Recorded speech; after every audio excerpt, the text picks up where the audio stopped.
ፈተናው በጠረጴዛ ላይ አረፈ። ማርከስ ዌብ ወረቀቱን ገለበጠው። በላዩ ላይ ያለውን አርዕስት አነበበ፣ ድጋሚ አነበበው። ከዚያ በክፍል ውስጥ እየተዘዋወረ ለሌሎች 23 ተማሪዎች የፈተና ወረቀት የሚያድለውን መምህር ቀና ብሎ ተመለከተ። ከነሱ መካከል ማርከስ የያዘውን አይነት ወረቀት የደረሰው አንድም ሰው አልነበረም። እሱ የያዘው የ10ኛ ክፍል ሂሳብ ፈተና አልነበረም፣ የ12ኛ ክፍል የከፍተኛ ሂሳብ ፈተና እንጂ። ለዩኒቨርሲቲ የሚዘጋጁ የ18 ዓመት ወጣቶች የሚፈተኑበት ካሎክስ ኮምፕሌክስ ቁጥሮች እና ዲፈረንሻል ኢኳሊቲዎችን ያካተተውን ፈተና በዚህ ክፍል ውስጥ ያሉ አብዛኞቹ ተማሪዎች በቀጣዮቹ 3 ዓመታት እንኳን የማይደርሱበትን ይዘት። ማርከስ የ15 ዓመት ልጅ ነበር። ወረቀቱን ተመለከተ፣ መምህሩን ተመለከተ፣ በድጋሚ ወረቀቱን ተመለከተ። ከዚያም አንዲትም ቃል ሳይተነፍስ እጁን ሳያወጣ ወይም ትክክለኛውን ወረቀት ሳይጠይቅ ማርከስ ዌብ ስክሪፕቶውን አንስቶ መጻፍ ጀመረ። በሚቀጥሉት 4 ደቂቃዎች ውስጥ በዚያ ክፍል ውስጥ ያለ እያንዳንዱ ሰው ፈጽሞ ጸጥታ ውስጥ ይገባል። ነገር ግን ገና እዚህ አልደረስንም። በ17 ቀናት ውስጥ ይቅስበት በአካባቢው የዜና ማዕበል ላይ ይውላል። በ17 ቀናት ውስጥ የአውራጃው የትምህርት ቤት አስተዳደር ምንም አይነት ምቹ ማብራሪያ ከሌለውና እጅግ ከተጨነቀ መምህር ጋር ፊት ለፊት ተቀምጦ ይህንን ሁኔታ ለማስረዳት ይሞክራል። ነገር ግን አሁን ላይ ማርከስ በእጁ ስክሪፕቶ፣ በፊቱ ደግሞ የሂሳብ ጥያቄ አለ። እድልም በትኩረት ትከታተለው ነበር። ይህ ታሪክ ወደፊት ከመሄዱ በፊት 2 ነገሮችን መረዳት ያስፈልጎታል። ትምህርት ቤቱን መረዳት አለቦት፣ ልጁንም መረዳት አለቦት። ዊስትፎርድ አካዳሚ በደቡብ ቺካጎ የሚገኝ የመንግስት ሁለተኛ ደረጃ ትምህርት ቤት ነበር። በትምህርት ሪፖርቶች ላይ ደካማ አፈጻጸም ያለውና ግብይት ያልተሟላለት በሚል ቃላት የሚገለጽ አይነት ትምህርት ቤት። በ2 ዓመት ውስጥ 3 የሂሳብ መምህራን ጥለውት ወጥቷል። የመማሪያ መጽሐፍቱ ከዘመኑ 6 ዓመቶች ወደ ኋላ የቀሩ ነበሩ። የኮምፒውተር ላቦራቶሪው ለ400 ተማሪዎች የሚሆን 14 የሚሰሩ ኮምፒውተሮች ብቻ ነበሩት። ከተማዋ በውስጥ ያሉት ልጆች ሊንከባከቧቸውና ሊረዷቸው የሚገቡ ልጆች አይደሉም ብላ በሚስጥር ስለወሰነች በዝምታ ኢንቨስት ማድረጓን ያቆመችበት አይነት ትምህርት ቤት። ማርከስ ከ7ኛ ክፍል ጀምሮ በዌስትፎርድ አካዳሚ ተምሯል። አሁን በ10ኛ ክፍል ላይ ይገኛል።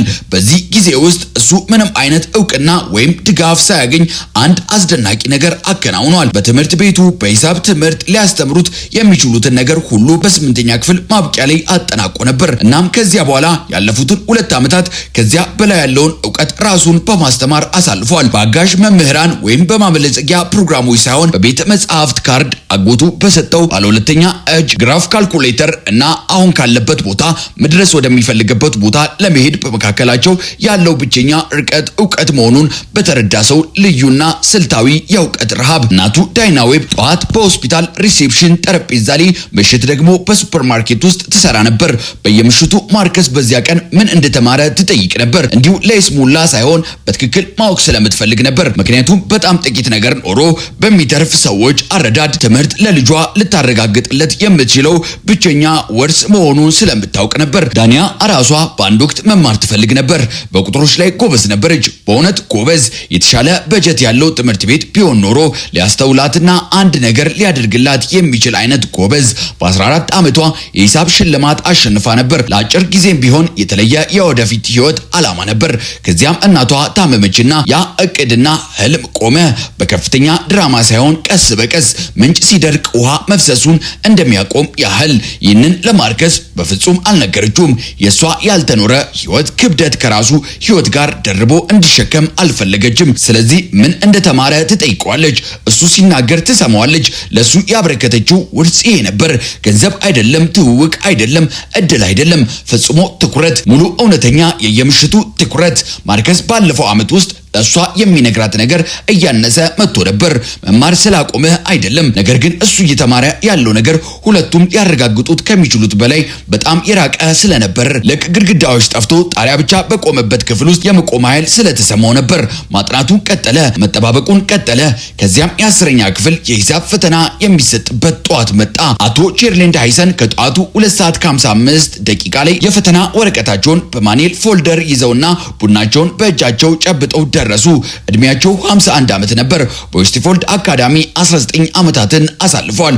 መጥፎ ሰው አልነበሩም፣ ድካም የበዛባቸው ሰው እንጂ። ያ የተለየ የድካም ስሜት የሚመጣው ደግሞ መምህራን ከተማሪዎቻቸው የሚጠብቁትን ውጤትና ለመማር ማስተማሩ ከተመደበው አነስተኛ ግብይት ጋር ሲነጻጸር የሚፈጠርና ለማስላት እንኳን ተስፋ የሚያስቆርጠውን ልዩነት ለሁለት አስርት ዓመታት ያህል በትምህርት ቤት ውስጥ ካሳለፈ መምህር ዘንድ ነው። እሳቸው ማርከስን በሰባተኛ ክፍል እያለ አስተውሎት ነበር። ልክ በጨለማ ክፍል ውስጥ ለአፍታ ደመቅ ያለን ነገር በድንገት በትኩረት እንደሚያዩት ያህል። ከዚያ በኋላ ሁኔታውን ለመዱትና ያ ደመቅ ያለ ነገር ተራ መስሎ ታያቸው። ለማርከስ ብሎ የአስተማማኝ ስልቶችን አልቀየሩም። ይበልጥ ከበድ ያሉ ጥያቄዎችን አላዘጋጁለትም። ስለ ማብለጸጊያ የትምህርት መንገዶች ለአካባቢው የትምህርት ባለስልጣናት አላሳወቁም። የማርከስን የቤት ስራ አረሙ፣ ሰጡትና አለፈ። ይህ ጭካኔ አልነበረም። ከጭካኔ ይልቅ ይበልጥ ረቂቅና ጎጂ የሆነ ሌላ ነገር ነበር። እሱም ቅድመ ግምቱ ነበር። ከዌስትፎልድ አካዳሚ የሚመጣ ተማሪ ሊደርስበት የሚችለውን የተወሰነ የጣሪያ ገደብ እንዳለና ለጥያቄነት ያለው መምህር ማድረግ የሚገባውን ነገር ልጁን ከዚያ ጣሪያ በታች ላለ ነገር በጥንቃቄ ማዘጋጀት እንደሆነ ማመን። ያ ቅድመ ግምት ድምፅ አልነበረውም። ራሱን አላስተዋወቀም። የሚኖረው በጥንቃቄ ውስኖች ውስጥ ነበር። መጀመሪያ የትኞቹን ተማሪዎች ጠርተው እንደሚያስረዱ፣ የትኞቹን መልሶች ይበልጥ መርምረው እንደሚያረጋግጡ፣ የትኞቹን ደግሞ ዝም ብሎ ተቀብሎ እንደሚያልፉ የሚኖረው ለክፍሉ አማካኝ ተማሪዎች ተብሎ በተዘጋጁ የትምህርት እቅዶች ውስጥ ነበር። ምንም አይነት አስተያየት ሳይጽፍባቸው በሚሰጠው የኤ ውጤቶች ውስጥ ነበር። ማንም ሰው ከማርከስ ጎን ተቀምጦ በትክክል ምን ታውቃለህ፣ እስከ የትስ ደርሰሃል ብሎ ሳይጠይቀው በቀረው ሁኔታ ውስጥ ማርከስ ስለዚህ ጉዳይ መቼም ቢሆን ምንም ተናግሮ አያውቅም። እሱ የ15 ዓመት ልጅ ስለነበር በሱ ላይ እየደረሰ ላለው ነገር ገና በቃላት የመግለጽ አቅም አልነበረውም። እሱ የሚያውቀው ነገር ቢኖር ትምህርት ቤት ለሱ ለቅጣሪያው ከሱ ቁመት በታች ዝቅ ያለበት ክፍል መስሎ መሰማቱ ብቻ ነበር። ከጀርባ ባለው ሁለተኛ ረድፍ ላይ ተቀመጠ። የስክሪፕቶ መያዣ ኪሱን አስተካከለ፣ ጠበቀ። አቶ ሃይሰን ፎልደሩን ከፈቱና የፈተና ወረቀቶችን በግልባጥ ማደል ጀመሩ። ረድፍ በረድፍ ከግራ ወደ ቀኝ። ይህንን በመቶዎች የሚቆጠሩ ጊዜያትን ካደረገ ሰው የሚጠበቅ አውቶማቲክ ቅልጥፍና ነበር። የማርከስ ጠረጴዛ ላይ ደረሱ። ወረቀቱን አስቀምጠው ቀጠሉ። ማርከስ ወረቀቱን ገለበጠ፣ አርዕስቱን አነበበ። የከፍተኛ ሂሳብ ኤ-ሌቭል ተጨማሪ ንጹህ የ12ኛ ክፍል የፈተና ወረቀት። የመጀመሪያውን ጥያቄ አነበበ። ኤን ለሆኑት አዎንታዊ ሙሉ ቁጥሮች በሙሉ ድምሩ መሆኑን በኤዱኬሽን አስረዱ። ሁለተኛውን ጥያቄ አነበበ። የዲፈረንሻል ኢኳሊቲ አጠቃላይ መፍትሄ ፈልግ። ሶስተኛውን አነበበ። ከተሰጠው ሞዴሊንስና አግሪሜንት ፈልግ። አግሪሜንትን በራይዲያ እስከ 3 የእቅፍ ቦታዎች ግለጽ። ለአንድ አፍታ ከዚህ ወረቀት ጋር ዝም ብሎ ተቀመጠ።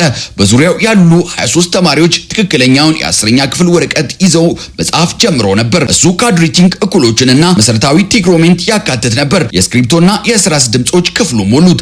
አቶ ሃይሰን ከፊት ባለው ጠረጴዛ ላይ ተቀመጡ። ቡናቸው ከጎናቸው አለ። መጽሐፋቸው በጭናቸው ላይ ተከፍቷል። ማርከስ የ13ኛ ክፍል ወረቀቱን ለአንድ ተጨማሪ ጊዜ ተመለከተ። እጁን ስለማውጣት አሰበ። ከዚያ በኋላ ስለሚፈጠረው መቆም አሰበ። መምህሩ ክፍሉን አቋርጦ ስለመውጣቱ፣ የወረቀቶች መለዋወጥ፣ ከዚያም ሁሉም ነገር አስቀድሞ በተዘጋጀለት መልኩ እንደገና ስለመቀጠሉ። ስለዚህ ነገር ለ4 ሰከንዶች ያህል አሰበ።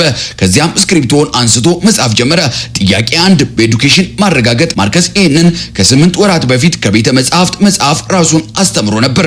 ለ3 ምሽቶች በእሱ ላይ አሳልፏል። መንገዱን መከተል ስላቃተው ሳይሆን ዘዴውን ብቻ ሳይሆን ለምን እንደሚሰራ ጭምር መረዳት ስላለበት ነበር።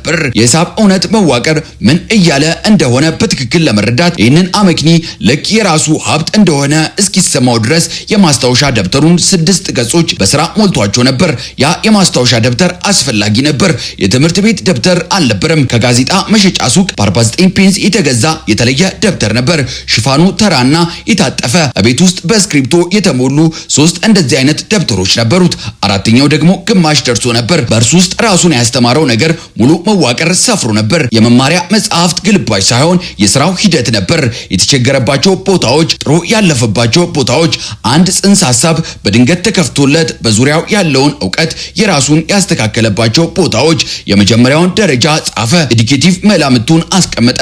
የኢንዲኬቲቭ ደረጃውን አከናወነ። መደምደሚያውን ጻፈ፣ 4 ደቂቃ ፈጀ። ጥያቄ 2 የዲፈረንሻል ኢኳሊቲ ኢንተግሬንት ፋክተሪ ይህንን ዘዴ ያገኘው በቤተ መጻሕፍት የእርስ በራስ ብድር ስርዓት በኩል እንዲመጣለት ጠይቆት በነበር የዩኒቨርሲቲ ደረጃ መጽሐፍ ውስጥ ነበር። ከማንቸስተር ዩኒቨርሲቲ በቡና ወረቀት ተጠቅልሎ የመጣ የ3 ሳምንት የብድር ጊዜ 2 ጊዜ የተነበበ በሰዓቱ የተመለሰ ማርከስ ኢንተግሬንት ፋክተሪን ለየ።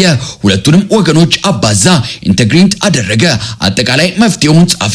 6 ደቂቃ ፈጀ። በጥያቄ 3 ላይ እየሰራ ሳለ ነበር አቶ ሃይሰን ክፍሉን ለመቆጣጠር ከተቀመጡበት መደበኛ ዙሪያቸውን ለማድረግ የተነሱት። በረድፎች መካከል ተራመዱ። የማርከስ ጠረጴዛ ላይ ደረሱ። ቆሙ።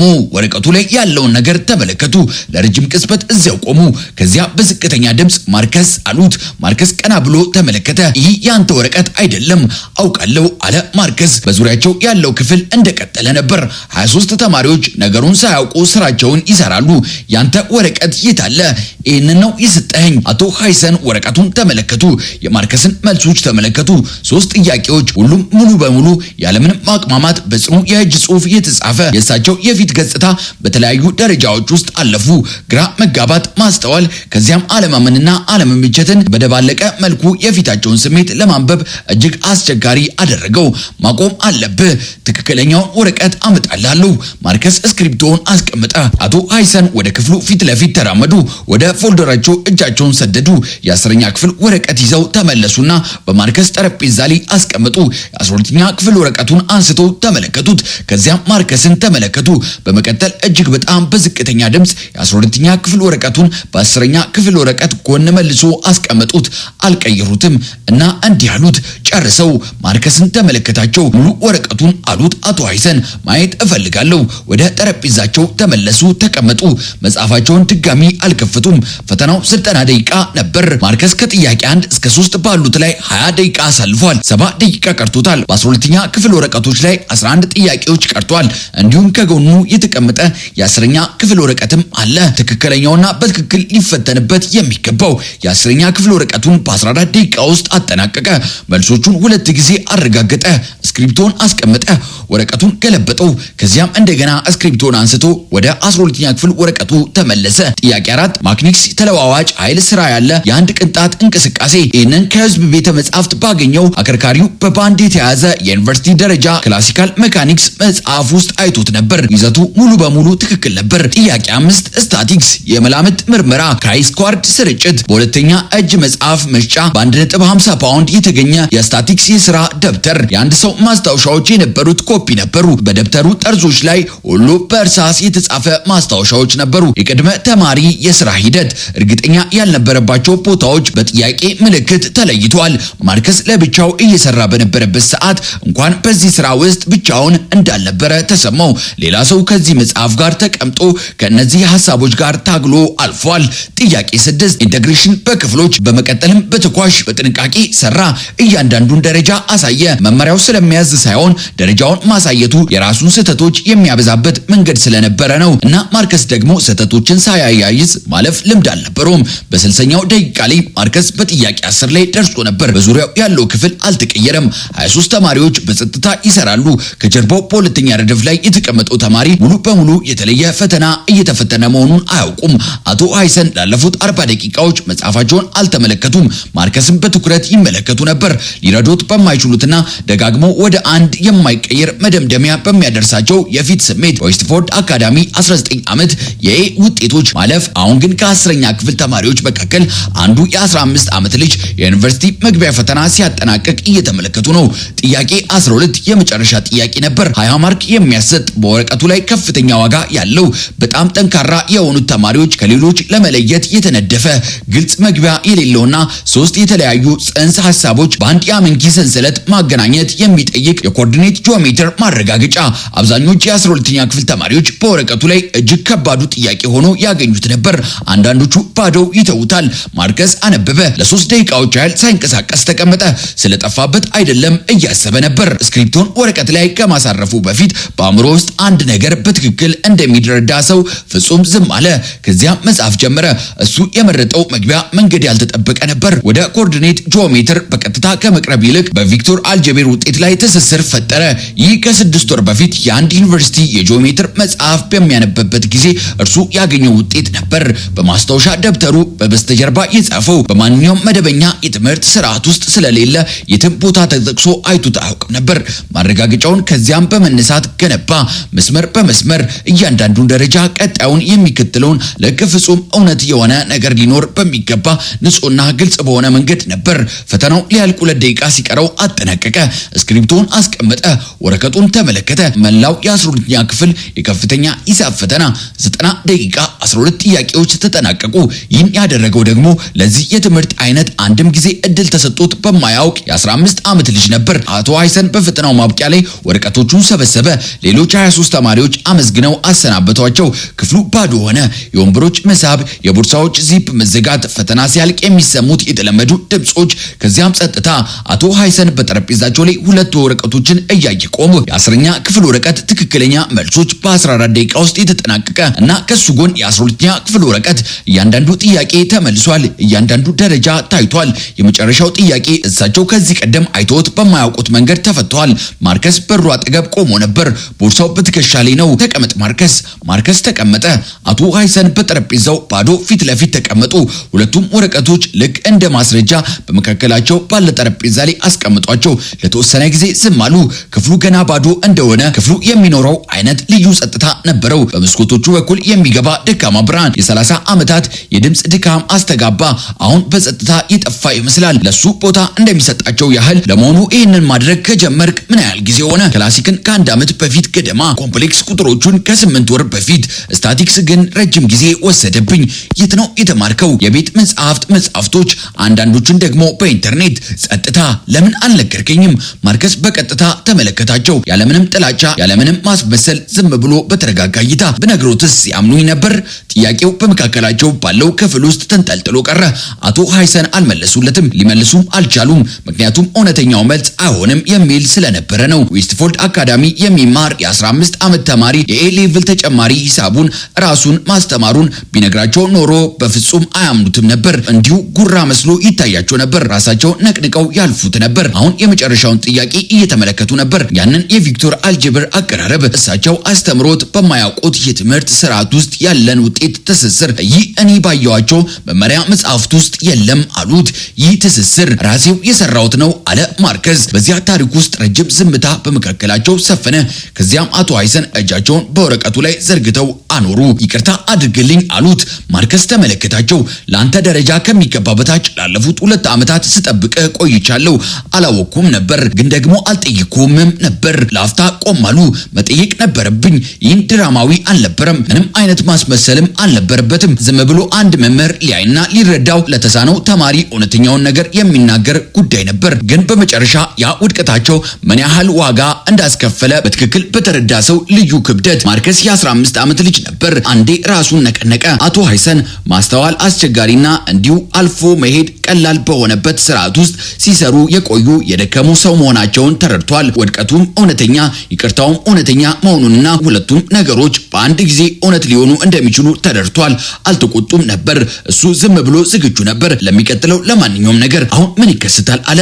አቶ ሃይሰን ወረቀቱን ተመለከቱ። አሁን አንዳንድ ስልኮች እደውላለሁ። ስልኮችን ደወለ።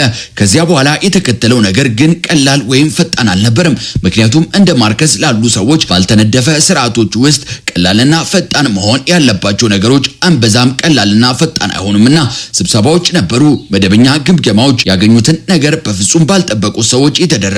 የእነሱም የፊት ገጽታ ልክ በፈተናው ዕለት አቶ ሃይሰን ካሳለፉት ያንን ቅድመ ተከተል አስተናግዷል። ኢሜሎች፣ በትምህርት ቤቱና በአካባቢው ባለስልጣናት መካከል የተደረጉ ንግግሮች፣ ነገር ግን ስልኮች ተደውሎ ነበር። እናም ወረቀቱን ማየት የነበረባቸው ሰዎች አዩት።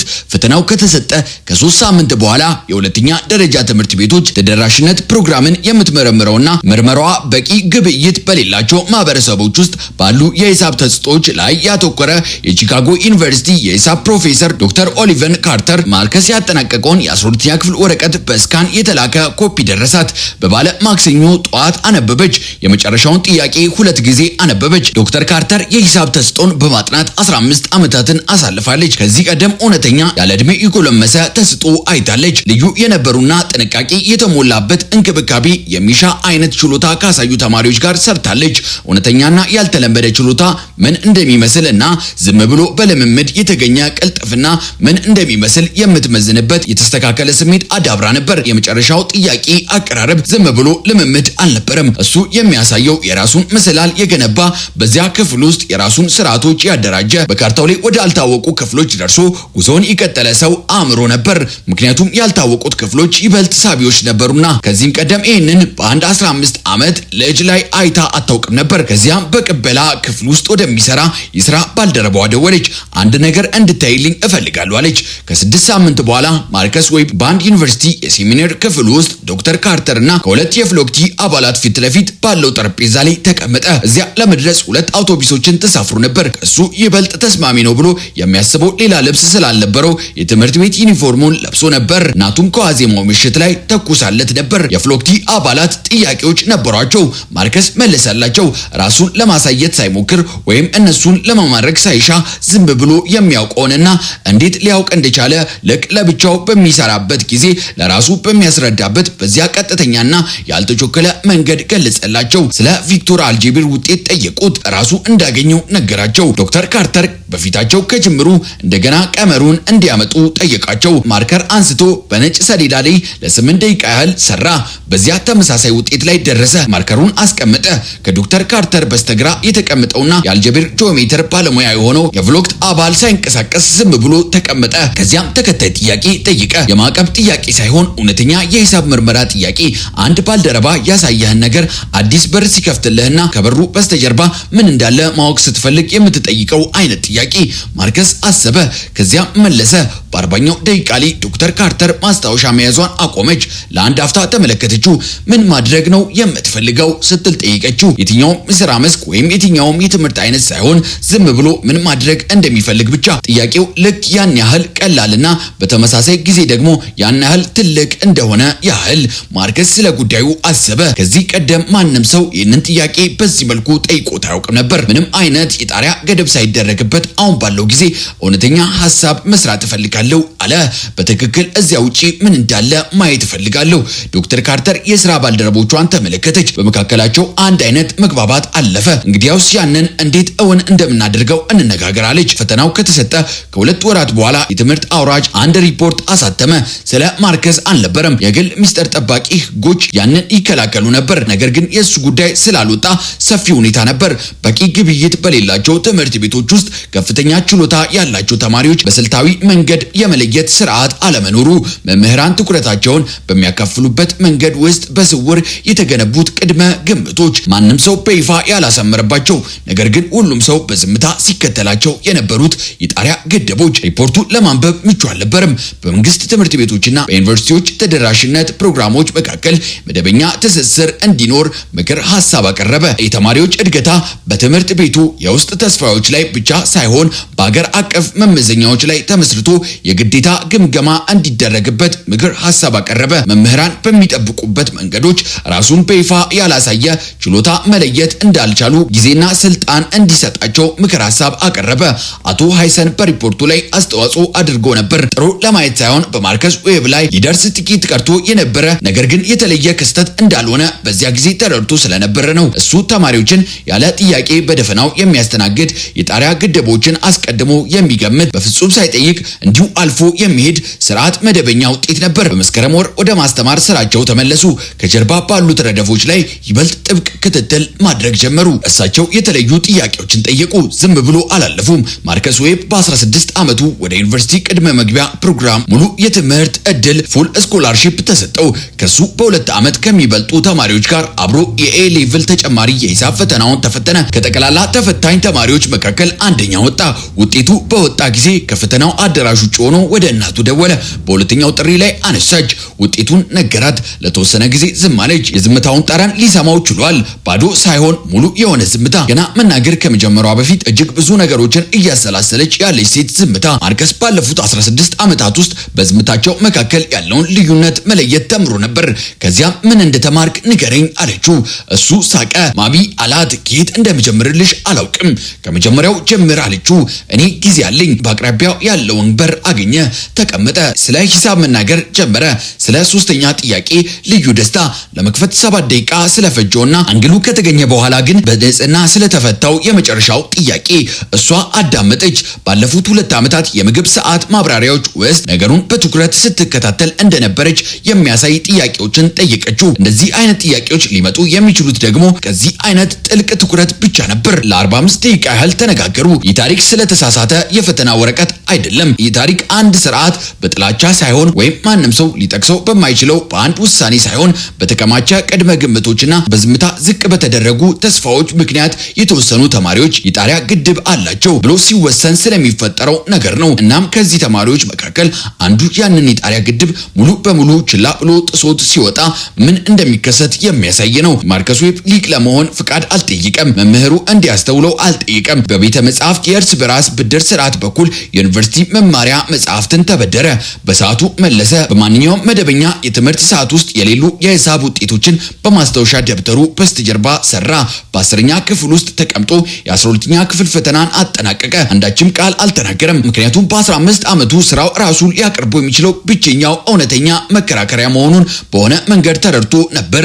ሌላ ነገር ተረድቶ ነበር። በሱ ላይ የተደረገው ቅድመ ግምት ግላዊ አልነበረም። እሱ ተማሪዎችን በእድል መቶኛ የሚያስተናግድ ትኩረትን ከማስረጃ ይልቅ በአካባቢው ሁኔታዎች ላይ ተመስርቶ የሚደለድል መደበኛ ስርዓት አሰራር ነበር። ስርዓቱ አልጣለውም ነበር። እሱ በጭራሽ አላየውም ነበር።